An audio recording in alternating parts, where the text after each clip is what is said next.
Cambridge IELTS 2 by the University of Cambridge Local Examination Syndicate.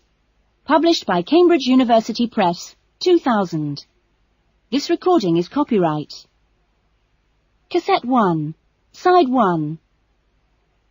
Test 1. You will hear a number of different recordings and you will have to answer questions on what you hear. There will be time for you to read the instructions and questions, and you will have a chance to check your work. All the recordings will be played once only.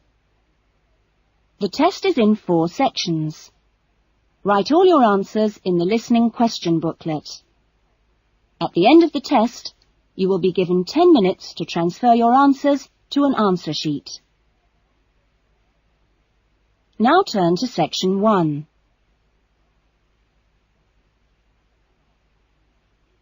Section 1. Louise wants to join a video library. You will hear a conversation between Louise and the owner of the video library. First, you have some time to look at questions 1 to 5.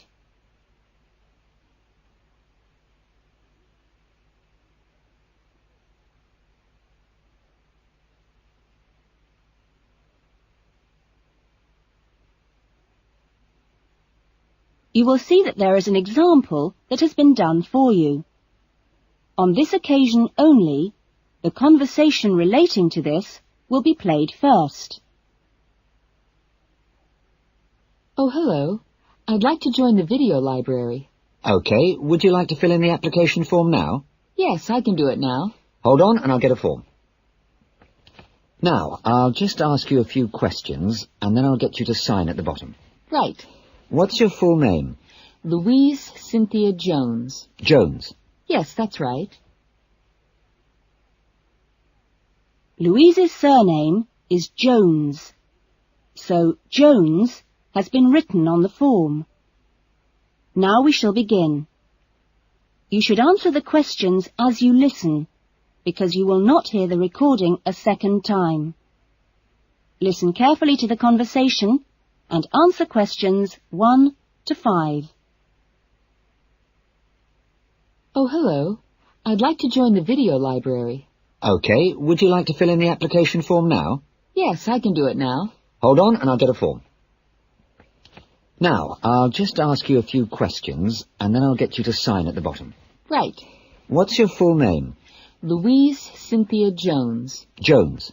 Yes, that's right. OK. And what's your address? Apartment 1, 72 Black Street, Highbridge. Black Street? That's just round the corner, isn't it? Yes. OK, so the postcode is 2085, right? Yes, 2085. And your telephone number? I need both home and work.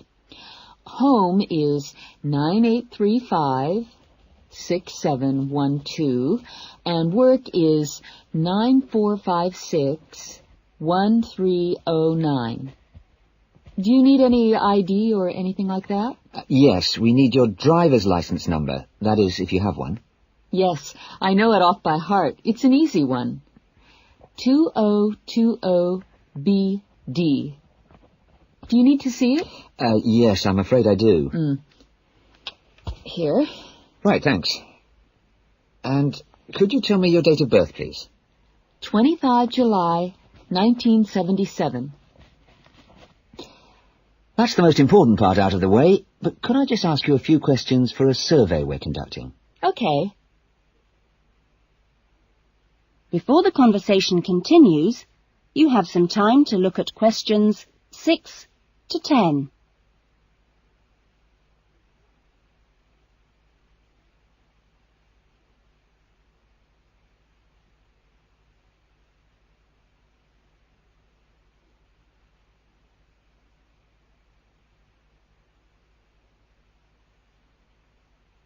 Now listen carefully and answer questions 6 to 10. What kind of videos do you prefer to watch? Have a look at this list.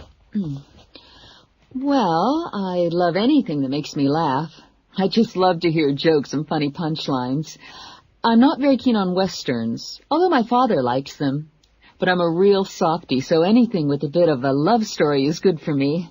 It doesn't matter how old. Not musicals, though. They're too much. Anything else?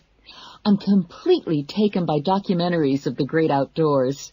You know the sort. Animals, plants, and faraway places. I saw a wonderful one on dolphins last week. It was amazing. Now, I think that's all from me, except I need you to sign here on the line. Here's a pen. Oh, and I nearly forgot the membership fee. $25 refundable if you leave the library for any reason. There you are. And do I sign here? Yes, that's it. You can borrow videos now if you like, but your card won't be ready until next week. You can come and pick it up when you bring your first videos back. That is, if you want to take some now. Yes, I'd like to. I'll have a look around. Fine. That is the end of section 1. You will now have half a minute to check your answers.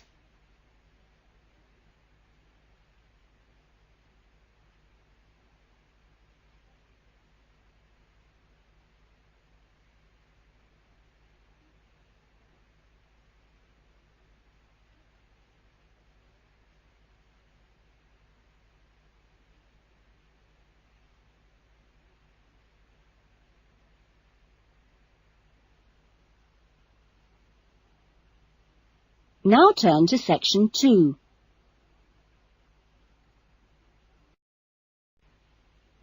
Section 2. You will hear a radio interview about an expedition across the Atura Mountains. First, you have some time to look at questions 11 to 15.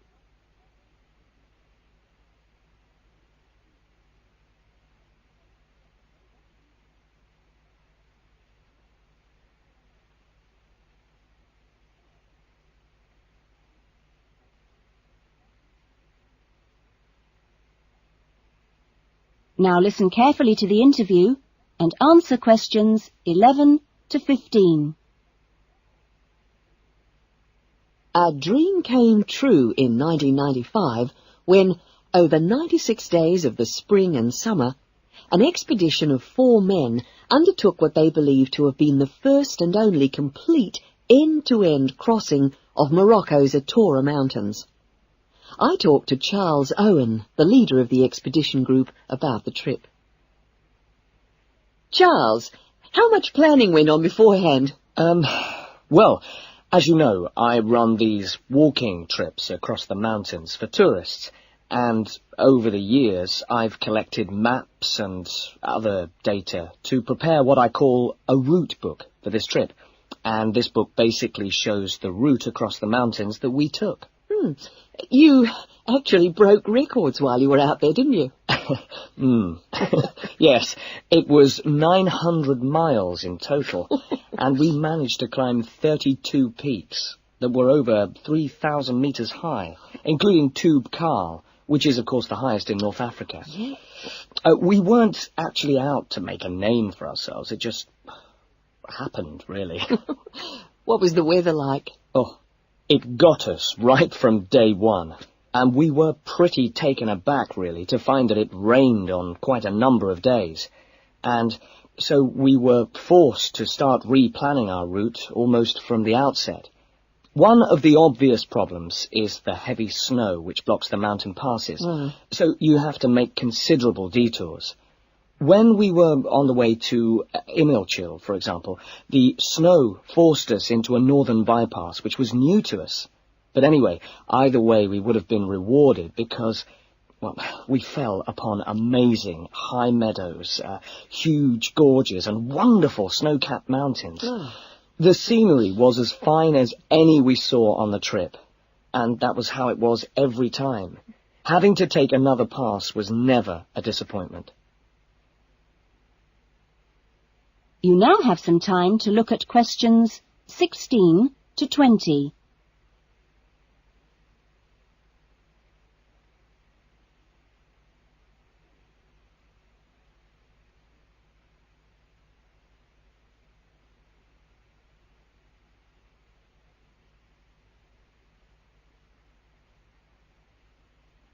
Now listen to the rest of the interview and answer questions 16 to 20. It was in many ways a social trip, wasn't it? Yes, yes. We'd arranged to meet up with friends at various points on the journey. I mean, this was actually one of the purposes of the trip. And we managed to keep all these dates. Which, well, it's amazing, really, considering the detours we made. An old friend acted as a sort of transport organizer for everyone, and the Hotel Ali in Marrakesh was a good social base. I'd really recommend it, although I can't remember who runs it. Anyway, groups of friends actually joined us for 3-week stints, and others just linked up with us. Some, whom we hadn't met before the trip at all, tagged on for short bursts, people from the area who just came along for the ride. But outside the major visitor areas like Toubkal, we only met one other group of travellers like ourselves in the whole 96 days. Were there any bad moments? Well, we took 2, I must say, long-suffering donkeys with us to help transport water and tents and things. I suppose if we were to do it all again, we'd probably hire donkeys along the way. Taza and Tamri, as we called them, after the last places in the trip, well, they made quite a unique journey between them. But it was continuously demanding for them. On both the really high summits, they took diversions that were quite out of character, and I can only assume that it must have been due to tiredness. Well, thank you. And Charles has put together a video about this journey and continues to lead groups to the Atora Mountains. So if you want further information... That is the end of section 2. You will now have half a minute to check your answers.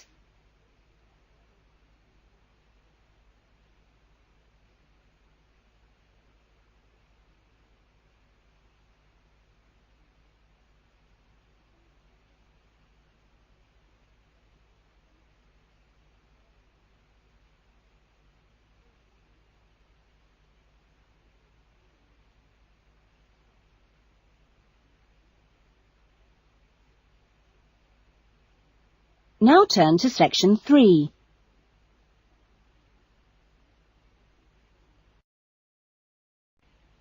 Section 3. You will hear 2 new students, Jane and Tim, talking about their university studies.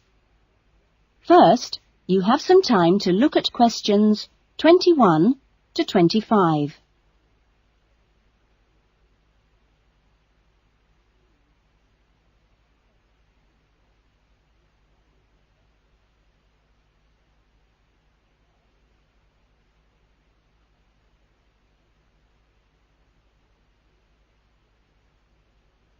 Now listen carefully to the discussion and answer questions 21 to 25. Hi, Tim. Jane. How are you? Fine. I've been wondering when I'd run into you. Have you been here long? I arrived yesterday, on Sunday. How about you? I got here a few days ago, on Saturday. No, wait a minute. What's today?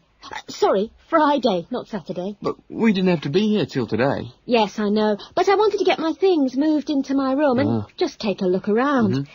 So, did you decide to do English in the end? No, I changed my mind and opted for history instead. Ah. And you're doing biology, if I remember correctly. Yes, although to start with, I couldn't decide between that and geography. How much reading have you got? I was given an amazingly long list of books to read. See? Wow, it does look pretty long. Well, I counted 57.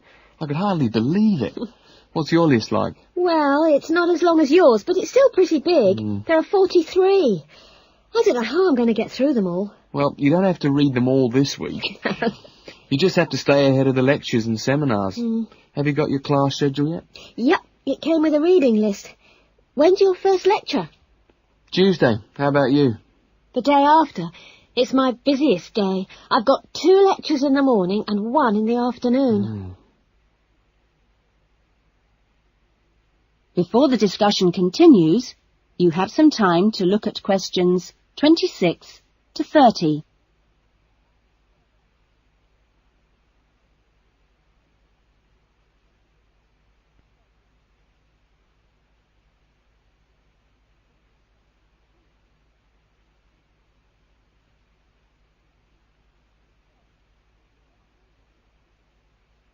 Now listen carefully and answer questions 26 to 30. It's going to be different from school, isn't it? Yeah, particularly the lectures. Have you got any special strategy for listening to lectures? Well, I'm going to use a cassette recorder and record them all. What? Are you allowed to? Sure, lots of people do it nowadays. It means you can listen to the lectures all over again later and make really good notes. I couldn't do that. I like to take notes as I'm listening. I usually find I get all the important points. Reading is different, of course. My approach is to skim the book first to see what's important and what isn't. It saves hours of time. But what if you miss something? You don't mean you're going to read every word, do you? Well, that's what I usually do. Well, that's up to you, but I think you're crazy. Oh. What's your first lecture on, anyway? Oh, it's a lecture on the French Revolution. The French Revolution? How boring. Oh, it's not boring at all. It was an amazing period of history. It changed everything in Europe. So what's your first lecture about? It's about animal behaviour. It sounds really interesting. Look, I was on my way to the library. I'm going to get some of these books out and start reading for the first essay I've got to write. And what have you got to write about? No, you'll never believe it. I think our professor must have a sense of humour. He's given us the title, Why Study History? That's a good one. When you find the answer, let me know. No, I'm going to enjoy writing it. Have you been given any writing assignments yet? Yes, I've got to write about animal language. That sounds a challenge. I suppose you'll be off to the zoo to do field research. That is the end of section 3. You will now have half a minute to check your answers.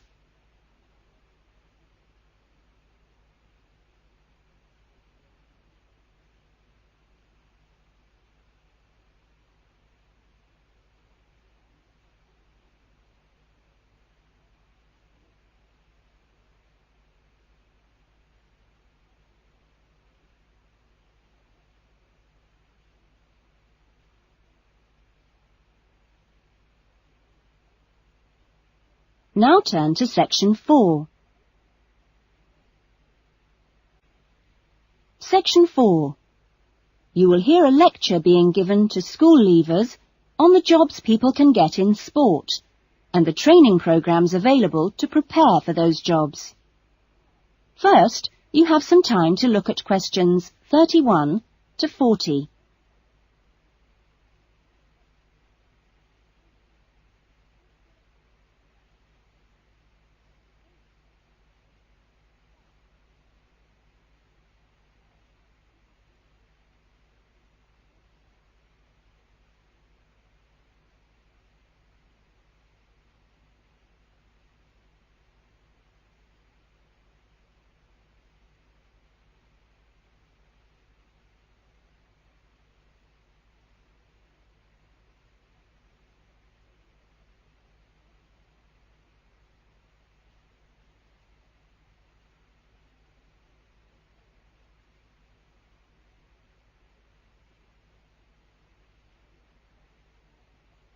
Now listen carefully to the lecture and answer questions 31 to 40. Welcome to Further Education Information Week. This is the Physical Education Faculty session, and I'm the head of the faculty. During the course of this morning, we hope to give you a clear idea of what we offer in our training programs, and we will look at the types of courses and the entry requirements, if any, for those courses. Some of these courses are open to school leavers, but for some, you need previous qualifications or relevant successful employment. So, firstly, the Physical Fitness Instructors course is offered as a 6-month certificate course, which includes an important component of personal fitness. But there are no specific entry requirements. For sports administrators, we provide a 4-month certificate course, but you should be aware that this is designed for those who are in employment. This employment must be current and related to sports administration. For the sports psychologist course, we offer a 1-year diploma course, but this diploma course is available only to those who already hold a degree in psychology. So you need to make sure you have that before you apply to do this course. Now, for physical education teachers, we offer a 4-year degree in education. This degree course is designed for preparing students to teach in primary and secondary schools and needs no prior qualifications, as it is entered directly by school leavers. And lastly, for the Recreation Officers course, we offer a 6-month certificate. Entry to this course normally includes applicants of a wide range of ages and experiences, but we do not insist on any prerequisites for this course. Remember that this is a vocational training institute. We train you so that you can take up a particular kind of job. So it is important that you know the main roles of the jobs, what the work is like, and what kind of qualities you need to succeed at them. A physical fitness instructor works in health and fitness centres, preparing individual programs for ordinary members of the public. Physical fitness instructors prepare routines of exercises to suit the individual client's age and level of fitness. Sports administrators run clubs and sporting associations. Their duties include such things as booking playing fields with local councils and organising the schedule of games or events for the club. So they need good organisational skills. Sports psychologists spend time with professional athletes, helping them approach competition with a positive mental attitude to enable them to achieve their personal best. They do this by improving motivation and concentration, or assisting with stress management. Physical education, or PE teachers, instruct young students in how to exercise, play sport, and do other recreational activities correctly and safely. PE teachers help the development of coordination, balance, posture and flexibility, with things like simple catching and throwing skills. They are not expected to be experts in all sports, but must be able to show students the basic techniques involved in a wide range of activities. Recreation officers often find themselves working for local government authorities and local groups. Their aim is to raise people's awareness of healthy lifestyles and improve general fitness through arranging recreational activities for groups of all ages, from the very young to the elderly. There are many other job opportunities which our graduates can look forward to. If you're interested in any of these, then I suggest... That is the end of section 4. You will now have half a minute to check your answers.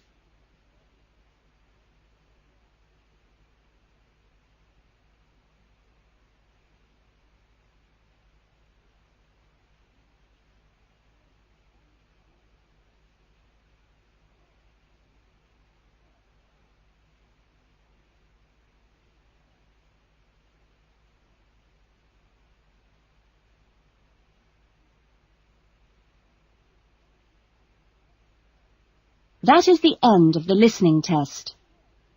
In the IELTS test, you would now have 10 minutes to transfer